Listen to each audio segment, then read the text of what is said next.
Salut à tous les amis, c'est Genji73. Pokémon Écarlate et Violet est sorti il y a 2 mois déjà et ça a fait s'écouler plus de 10 millions de copies du jeu. Et parmi ces 10 millions, eh bien, il y a mon jeu Pokémon Violet que j'ai reçu à Noël. Et comme tous les jeux que je reçois à Noël, je l'ai testé. Et mon avis alors, vous voulez savoir mon avis? Pokémon Violet est une daube. Et oui, je dis daube car je suis poli. Ouais, mais pourquoi tu dis ça? Le jeu il est très bien, gna gna gna. Ah bon, t'es sûr Titouan? Eh bien je vais te persuader du contraire en 5 points. Le monde ouvert. Alors oui, faire un Pokémon Open World en soi, c'était pas une mauvaise idée. C'était plutôt ambitieux même. Sauf que ça marche pas. Mais genre pas du tout. Certains diront que ça ôte de la liberté et le jeu n'est pas linéaire comme tous ses prédécesseurs. Le bon vieil argument débile. Ok, c'est vrai qu'on peut faire les arènes dans l'ordre qu'on veut, mais ça change rien, car le jeu vous trace un chemin pour que vous fassiez les arènes par ordre de difficulté. Par exemple, faudrait être sacrément débile pour commencer par la dernière arène. Et puis, Open World mais testicule, ouais, c'est juste un jeu avec une grande map, c'est pas un putain d'Open World. Car dans cette map, il y a absolument rien à faire quand t'as fini le jeu, pas de quête annexe, rien. Donc l'argument ne tient pas une seconde. Les nouveaux Pokémon.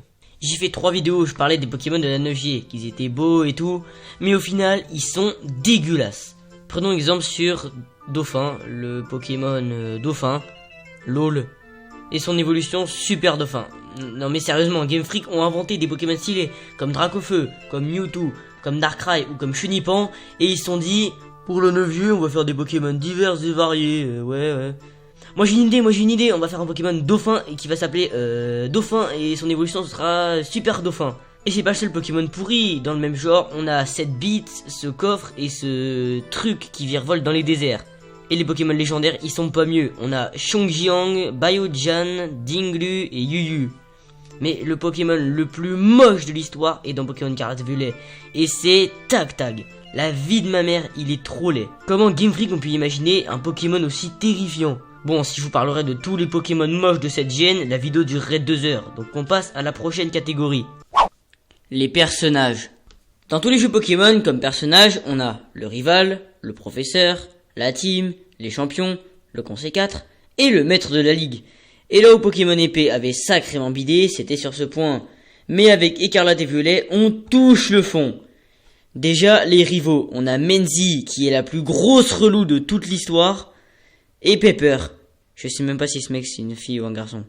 En ce qui concerne la team, on a la Team Star qui...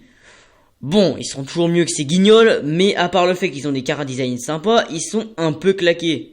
Et les professeurs? Tiens, eh bien devinez quoi? On les croise même pas, juste ils nous appellent en fast time.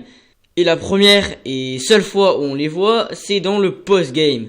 Bon, les champions aussi, ils sont un peu gaze. Les deux seuls un poil originaux, c'est Machine la streameuse et Lame la rappeuse. Et après, on a ce mec qui ferait bien de dormir, cette meuf qui est un clone de Loba, et ce gros bouffon.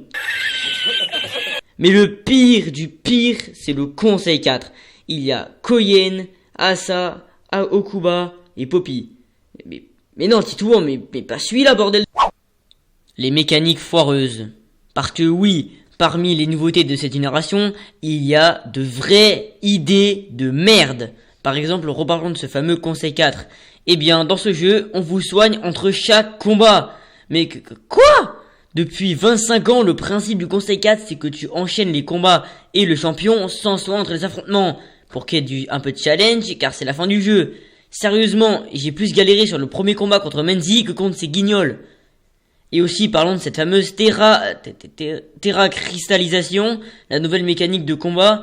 C'est nul à chier. On est passé par la méga évolution, Masterclass, les Z-Move, Masterclass, le Dynamax, correct, et à ça, ton Pokémon qui devient brillant et qui a un chapeau dégueulasse sur la tête. On a aussi le combat auto qui permet de faire de l'XP sans rien faire, le fait que les combats soient devenus optionnels, et surtout, ils ont remis les raids. Un gros truc pourri qui a été ajouté avec Pokémon épée, mais au moins dans Pokémon épée, il y en avait pas beaucoup. Sauf que dans Écarlate et Violet, il y en a partout!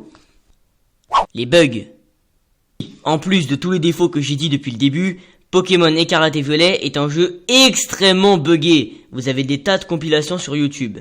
Un bug que vous avez forcément remarqué si vous jouez au jeu, c'est que les personnages en arrière-plan bougent comme des robots. Et c'est plutôt flippant. Aussi, le jeu est pas super beau, les développeurs trouveront comme excuse. Oui, mais les capacités techniques de la Switch, elles sont limitées, vous voyez. Et Breath of the Wild, hein. Et Skyrim, et The Witcher 3, hein. Et puis franchement, j'ai toujours craché sur Pokémon épée, mais je reconnais qu'il a des qualités. Il est plutôt joli et il y avait des bonnes idées. Mais si seulement ils avaient travaillé plus sur Pokémon Écarlate, au lieu de faire cette daube, on aurait pu avoir un jeu correct. Et voilà, je pense qu'on a listé tous les défauts majeurs du jeu. Alors oui, dans cette vidéo, j'ai fait mon Genji mauvaise foi, mais le jeu est vraiment nul. J'espère que la vidéo vous a plu, si c'est le cas, n'hésite pas à t'abonner, ça fait plaisir, mais aussi ton like. C'était Genji 73, bye.